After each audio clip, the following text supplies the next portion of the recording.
যারা ভাবো যে আমি শুধু এক্সারসাইজই করি, সেটা ফেসের এক্সারসাইজ হোক বা ফুল বডি এক্সারসাইজ হোক, আমি ডায়েট করি রেগুলার, বাট আমি ভাত খাই না, তাদের জন্য আজকের এই ভিডিওটা।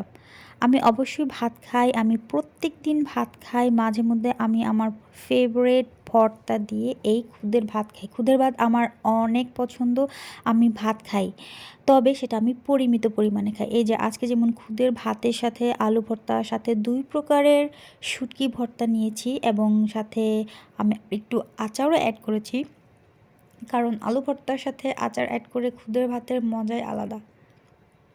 সেটা আসলে টেস্ট না করলে বোঝা যাবে না মুখে পড়লে। তো ভাবলাম যেহেতু খাচ্ছি, মানে ভাত খাচ্ছি, তাহলে এই চিরন্তন সত্য কথাটা তোমাদের সাথে শেয়ার করি। এই জন্য আজকের এই ভিডিও। Happy journey.